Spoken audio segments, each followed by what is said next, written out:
질의응답에 안녕하세요. 나무는 설가치입니다. 여러분 아시다시피 사실은 제가 나무 경력도 짧고 뭐 포지 면적도 손바닥만 하고 하는데 저보고 이런 걸 다 하라고 그래서 제가 한 달간 연습을 해가지고 원고를 딱 1시간용으로 줄였는데 또 20분으로 줄이래. 그래서 하여튼 현대까지 해보렵니다.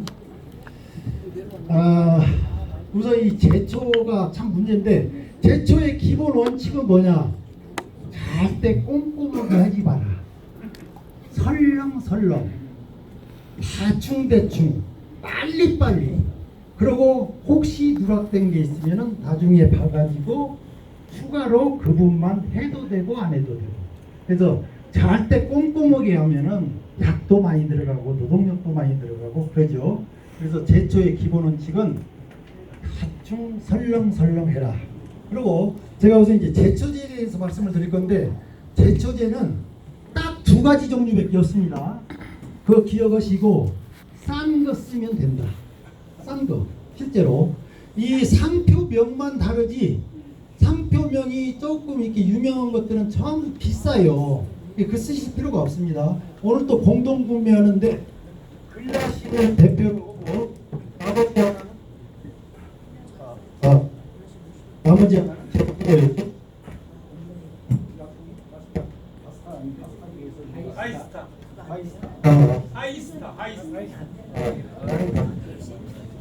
하이스타라고 두 가지를 했는데, 이 하이스타 하나 끓여요.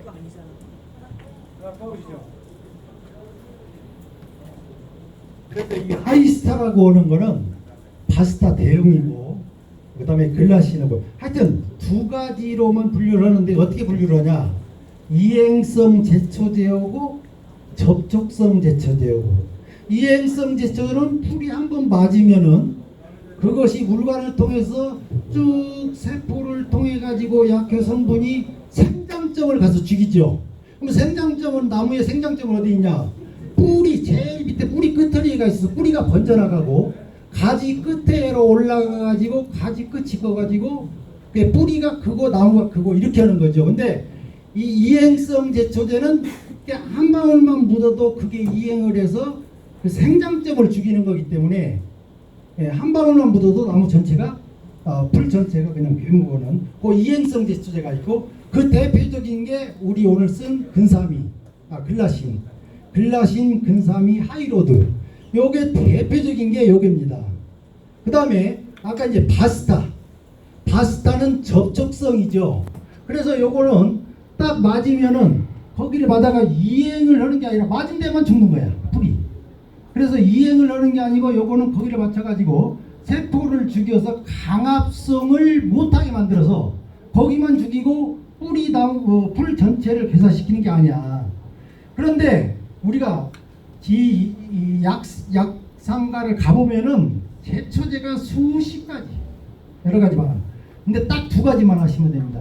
아까 전체를 죽이는 이행성 제초제는 그게 뭐가 있냐? 성분을, 우리가 병을 성분을 딱 보면은 그 성분에 가서 글리포세이트 암모늄이라는 게 있어요. 그래서 모든 제초제는 딱 그 발화학제제 빼고 모든 제초제는 딱 그렇게 그냥 그 상표명을 볼 필요가 없어. 성분을 보시고 글리포세이트 암모늄 이렇게 나가는 거는 무조건 이행성 제초제다. 그 다음에 이제 바스타로 대표되는 아까 접촉성 제초제, 맞는 것만 죽이는 거는 뭐냐? 글리포시네이트라고.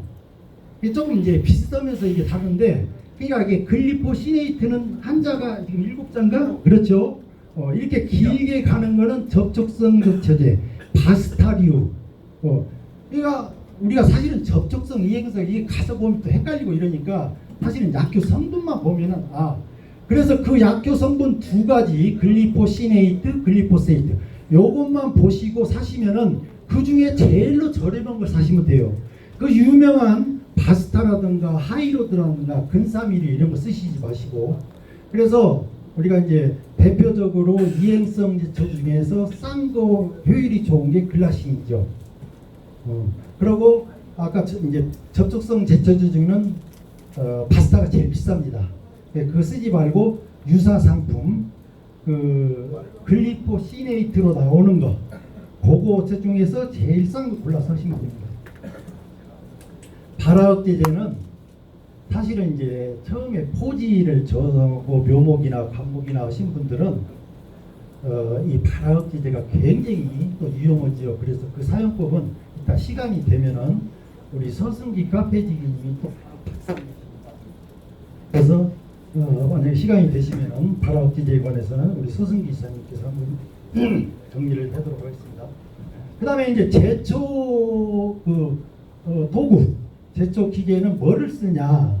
이거는 이제 포지 면적이나 포지의 형태, 경사도나 또 수목의 크기, 교목이 뭐 몇 점짜리냐, 뭐 광목이냐, 뭐 이런 거에 따라서 또 이제 적용하는 게 여러 가지가 종류가 있죠.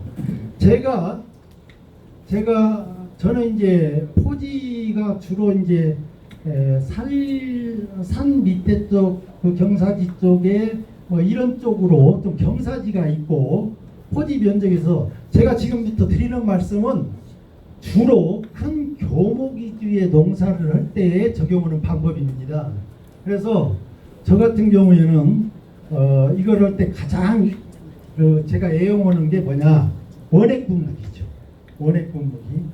세상에 내가 1600년 산업혁명 이후 농협에 산업혁명 가져온 것이 이 원액 분무기구나. 너무 저는 애용을 잘하고 있어가지고, 근데 대부분의 경우 제가 여태까지 우리 나사연 전조협 행사하면서 한 번도 빠지지 않고 원액 분무기를 꼭 경품으로 하나씩 내놨어요. 근데 오늘은 빼먹었어. 너무 경품이 많아. 그런데 정말로 제가 혼자서 한 3만여 평 이렇게 되는 경사지를 쓰는데, 그런데 원액 분무기 하나로 저 혼자 다 농사지.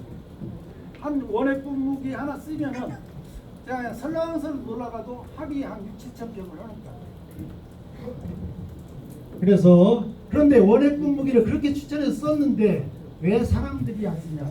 한 번 사서 써보면은 이게 다 마른 건지 배른 건지 마른 건지 시원찮아 보여. 이게 막 쭉 고압 분무기 막 이런 걸로 하다가 이걸로 오면은 그냥 시원찮아가지고 쓰다가 안 써. 조그마한 장고장 생기면 또 방쳐둬. 그게 한 10만 원 남짓 하는데 그거 안 써. 그래서 저는 항상 내가 뭐라고 얘기하냐, 원액 분무기를 쓰실 때는 계속 쓰면서 원액 분무기님 믿습니다. 아멘. 믿습니다. 계속. 제가 이거를 해놓고 딱 막 그러고 이거는 거의 제가 한 요런 정도 속도로 이렇게 막 합니다. 이렇게 설렁설렁. 그러면은 내가 이제 예를 들어서 느티를 뭐 3m 간격으로 심었다. 그러면은 이게 그 한 번 할 때 폭이 제초 폭이 한 1.5m 돼.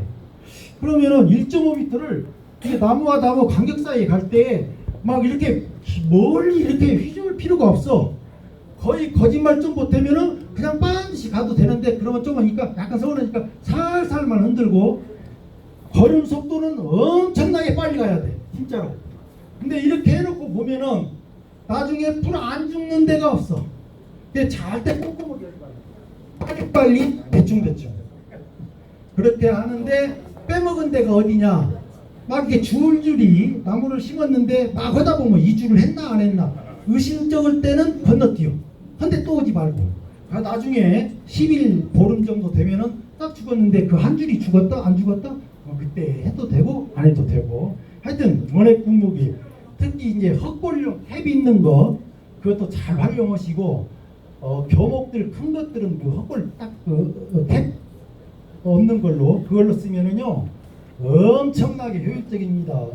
그래서 잘 활용하시고, 최근에 엊그저께도 누가 전화 와서 저한테 물어보는데 여름철에는 이 약액이 너무 빨리 흐른다. 한 40분 정도 흘려야 되는데 자기 거 보니까 한 20분 정도에 1리터 원액이 다 빠르게 들어간다는 거죠. 그래서 저보고 어떻게 해야 되냐고 그래서 어이 빨리 나오면 빨리 뛰어. 빨리 뛰면 돼. 그래서 빨리 뛰면은 그렇게 하고요.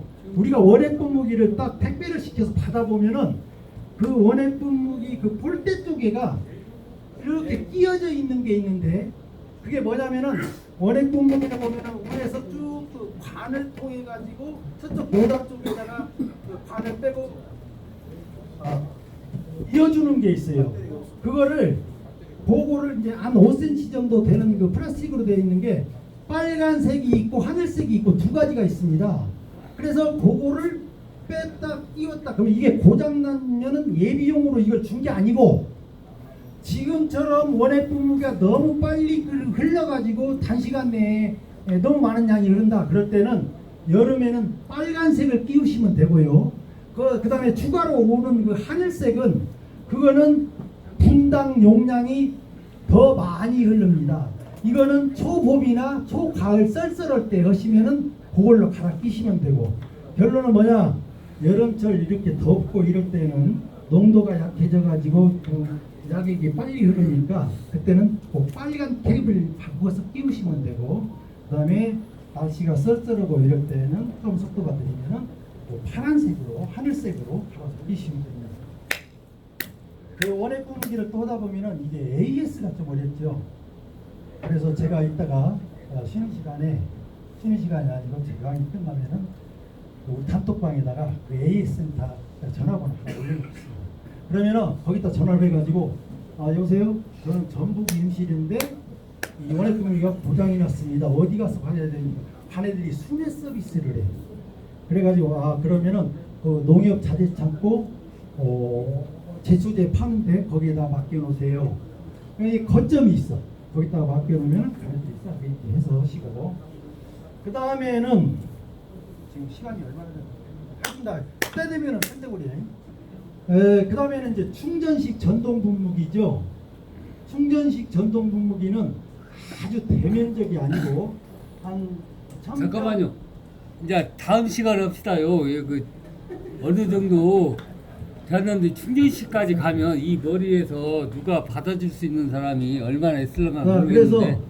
빨리 끝내겠습니다. 네. 충전식 분무기는 한 3,000평 이내에 아주 이렇게 하시는 분들은 충전식 분무기 하시는 분들 중에 유튜브 보시면은 나무대장이라고 하는 친구가 유튜브 하는 게 있어요. 교복들 하시는 분들은 그 친구가 간간히 상당히 유용한 정보 많이 줍니다. 유튜브 중에. 그래서 그 유튜브 한번 보시면은 거기는 어떻게 하냐. 우리가 보통 20리터 한 말을 충전 분무기에다가 넣고 오면은 70ml에서 100ml를 타게끔 돼 있어. 그런데 그 친구는 많은 경우에는 300ml짜리를 5통을 한 통에다 넣어버려요. 가지고 농도를 엄청나게 진하게 해놓고 진짜 그거를 이제 풀약을 약하게 전동 분무기로 돌려놓고 거의 뛰다시피를 해. 그러면은 딱 15분 걸리는데 7,800병을 15분 만에 합니다. 그냥 한 통 지고 또 바꾸고 지고 이렇게 하지 말고 진하게 해가지고 빨리 넣게 하는 거죠. 그것이 사실은 뭐니까 원액 분무기는 저도 그걸 많이 쓰는데요. 아주 또 효율이 좋습니다. 그냥 한 통 오고 또 물 받고 또 약하고 또 짊어지고 이렇게 하지 말고 한 통 가지고 5통, 6통 한 통만큼을 빨리 해라. 그런 얘기 하시고 그런 거 하실 때 제가 지금 드리는 말씀은 저 같은 경우도 풀을 최소 무릎 이상 키워가지고 풀을 좀 키워서 이렇게 죽이면은 그러면은 그것이 나중에 풀이 넘어가서 멀칭 효과를 내서 그 다음 풀도 훨씬 늦게 자라도록 또 그런 방법이 있죠. 그 다음에 이제 완전 그 고압 분무기 대용량 쓰시는 분들은 프로분들이 쓰시는 거니까 그건 제가 여기서 생략하고 넘어가고 제가 아까 전에도 저한테 누가 문의를 하시던데 또 이 소면적에 등짐지고 이것도 힘들다 그러면은 소형 고압 분무기가 있어요. 그거는 엔진이 예초기용이야. 그게 고압 분무기를 하면서도 그게 한 10kg가 채 안 될 걸나 봐. 그래서 한쟁이 들고 하는데 이게 상당히 생각보다 힘이 세. 그 예초기용 사행정 엔진으로 해서 시동이나 이런 것도 잘 걸려. 그런데 거기에다가는 호스를 우리가 보통 농업용 호스가 8mm, 10mm, 12mm 세 가지를 쓰는데 요거는 소형 엔진이니까 6mm짜리 인삼 호스를 써야 돼. 그러면 그 길이가 100m짜리야. 그 6mm짜리 인삼 호스가 굉장히 강하면서 가볍습니다. 이거는 혼자 줄 끌고 다니도 전혀 지장이 없어. 그래서 그걸 넣으면은 우리가 여기서 총 한 번 쓰면은 보통 5m, 6m 다가. 그러니까 내가 그 100m짜리 줄 6mm짜리 가는 거 가벼운 거 혼자 끌고 가가지고 100m씩 끌고 다니면서 사방팔방으로 5, 6m 씻으면 얼마나 빠르겠어. 그래서 아주 대면적이 아니신 분들은 또 그런 소형 이거 저 실제로요 인터넷에서 제 생각 20만 원 안 가는 것 같아요. 쌉니다. 그러면서 성능 상당히 생각보다 좋고. 지금 시간 얼마 되시죠? 19분이요. 지금은 50분입니다. 8시 50분. 내가 몇 분 남? 몰라요. 1분 남았네요. 1분. 그 예초기 이제 예초기 쓰레기를요. 예초기는 내일 만약에 비가 안 오면은 우리 이영현 회장이 자기 농장에다가 예초기하고 원액 공부하고 지금 준비는 해놨는데 그래서 제가 이런 그 진짜 고수가 내가 그걸 짊어지고 직접 시범을 보일 수 없잖아. 그래서 제가 특별히 우리 강병찬 조교를 딱 이게 지정을 해놨어요. 그러면은 거기서 이제 그럼 메고 내일 노가대를 하면서 시범을 보일 거예요. 근데 아주 또 획기적인 방법이 있어요. 그래서 제가 사실은 여기 날 줄날도 준비를 해가지고 왔는데 내일 거기서 뛰어가지고 현장에서 예초기 시범 보이는 시간을 한번 가지도록 하겠습니다. 그런데 내가 이제 요 시간 요것만 한마디 얘기하고 끝 내려갈게요. 우리가 예초기를 흔히 쓰면서 그냥 무조건 잡아당기고 막 RPM 올려가지고 막 내리세리 잡아가지고 하고 이렇게 하시면 안 되고 그렇게 할 때는 하더라도 최소한 예초기 관리를 1년에 한 번 정도는 해야 돼요. 예? 그러면은 아무리 못 써도 우리 보통 농가에서 예초기 하나 쓰시면은요 20년 이상은 충분히 씁니다. 그래서 저는 이제 예초기 중에도 제노아 예초기를 가장 선호하죠. 제노아 예초기 조금 비싼 거 한번 사세요. 왜냐하면 20, 30년 쓰는데 쓸 때 지금 40만 원 중후반대 쓰시면은 제노아 예초기 가볍고 힘 좋은 거 있습니다. 저는 그거 이제 쓰는데 그거 사서 쓰시면은 아주 또 성능이 좋고 그거 내가 이제 사후 관리 요령 하나만 얘기하는데 그 우리 예초기 손잡이 그 날 있잖아. 그 끝에 이제 예초기 엔진 쪽에서 붙은 거를 그 이제 꼭지만 하나 뻗고 해갖고 빼면은 빼고 거기 줄에 쭉 속에 들어가 보면은 용수절 스프링이 있어. 그 스프링이 한 1m 정도 길이가 되는데 그 1m 정도 스프링을 빼가지고 내가 일회용 그 저 뭐냐 비닐 장갑 있죠? 거기다가 듬뿍 그리스를 묻혀가지고 그 스프링에다가 그리스를 충분히 묻힌 다음에 다시 띄워놓고 띄어서 바로 조립도 아주 간편해 사실은. 그래서 꼭 그 그리스를 하시고 그리스를 언제 하냐? 한 1년에 보통 아주 많이 안 쓰시는 분들은 1년에 한 번 쓰시면 되는데 이거를 이렇게 예초기를 하다가 보면은 이쪽 팔뚝 있는 데가 그게 닿아서 따따하더니 약간 기운이 와. 그게 뭐냐면은 그 결국은 열 정도를 이렇게 그리스라는 게 열을 약화시키는 거거든. 그게 여기에 따따하던 열이 온다는 거는 그리스가 거의 떨어졌어. 그러면 용수절 끊어지고 나중에 복잡해져. 그러니까 그 그리스를 꼭 이렇게 한 번씩 좀 넣어서 여기가 따따하더니 뜨거워진다? 팔뚝 있는 데가? 그러면은 그거 한번 하시고 또 하나 그리스 바를 때가 어디 있냐? 저쪽 끝에 이도날 날 돌아가는데 거기 보면 기어 뭉치가 이렇게 있죠. 기어 뭉치가 있고 그 다음에 날이 돌아가지요. 그 기어 뭉치 쪽을 이렇게 풀어보면은 그 육각렌치나 또 스패너로 이렇게 풀어보면은 이런 볼트가 하나 나옵니다. 한 2, 3, 3cm 정도. 그 볼트를 빼고 거기에다가 그리스를 넣어야 돼. 근데 막상 해보면 그리스가 안 들어가. 그래서 어떻게 해야 되냐? 내가 이제 막 그 나뭇가지나 뭐 이게 드라이버 같은 걸로 쑤셔 넣어도 안 들어가. 그렇게 하지 말고 우리 천원샵 거기 가서 그 일회용 주사기 있죠? 그 바늘 빼버리고 그 주사기에다가 쭉 해서 브리스를 하나 넣고 그놈을 브리스를 꾹 잘라 넣고 그래서 충분히 많이 집어넣은 다음에 그 다음에 볼트를 체결해서 넣으시면 돼요. 그래서 최소한도 1년에 한 번 정도는 그놈 두 개를 브리스 주입을 반드시 해주십사. 여기까지 하시고 그 다음에 아까 이제 앞치마는 얘기했으니까 이 정도 하시고 그래도 시간이 박수. 해주셨습니다. 저물 한 잔. 자 그렇게 하시고 시간이 없으니까 자 지금부터 우리 패널 지금까지 제야의 고수 우리 네 분을 모시고 질의응답하는데 조금이라도